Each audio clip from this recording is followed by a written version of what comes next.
Hi, this is Randy of Randy's Roost and the Buy Any Bag Makers group on Facebook. So today I'm going to be showing you how to install purse feet or bag feet on a quilted bag.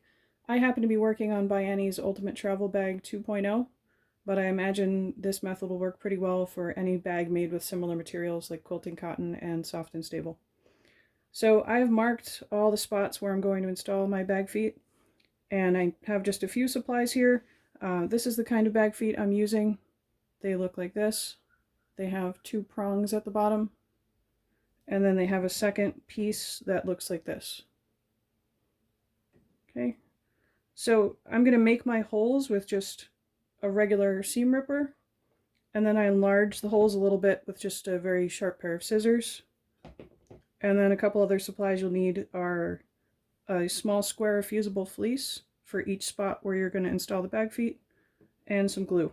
The one I happen to have is clear. White glue works fine too. This is not going to be seen on the bag.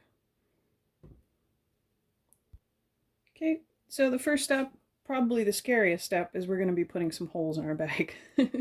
So I just take a seam ripper and very carefully poke through all the layers on each one of these marks.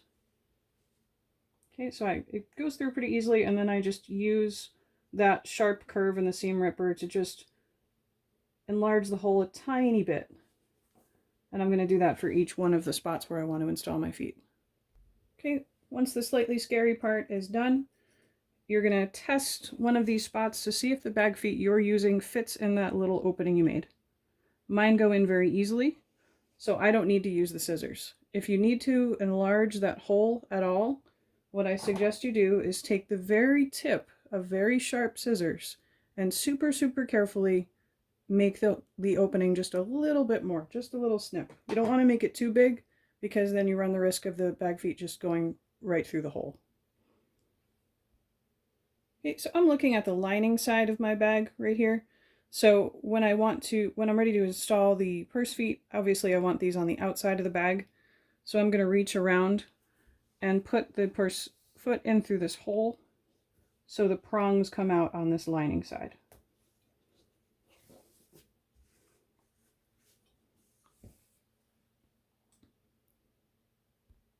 Okay, I zoomed you in a little bit so you can see a little bit better.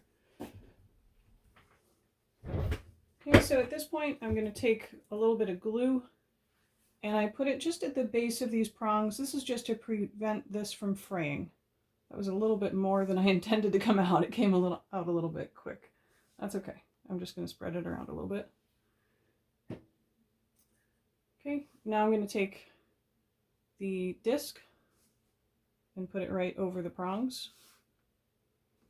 The next part's a little bit tricky. I use my nails, which is probably not a great idea. It's probably destroying my nails slowly over time. But I just pry those two prongs apart, and I'm going to continue pressing them down.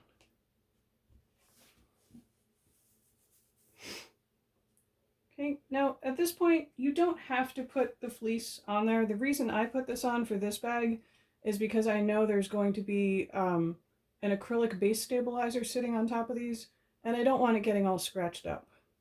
And I also don't want to hear this metal hitting the plastic every time I carry the bag.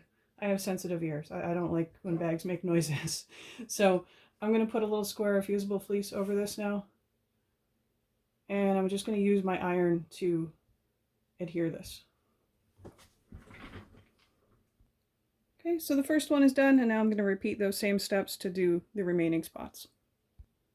Okay, so there are all of mine installed. That's how it looks from the lining side. And then on the main fabric side, you just see a nice clean area where each one is installed. Okay, and then I'm going to let this dry for a little while before I move on with constructing my bag. So I hope you found this helpful. Please like it and share it if you did. Please subscribe to my channel if you'd like to. I post a lot of tutorials about Buy Any bags. If you would like to see me construct this bag in full, I do have an online class in the works. This video will be released before that is ready, but you can go to my website, www.randysroost.com. Randy is spelled with an I. If you spell it with a Y, I think you're going to see ads for a barbecue place, which is probably delicious, but won't help you make bags. So if the information about this class is not up yet, it will be soon. Okay? Thanks for watching.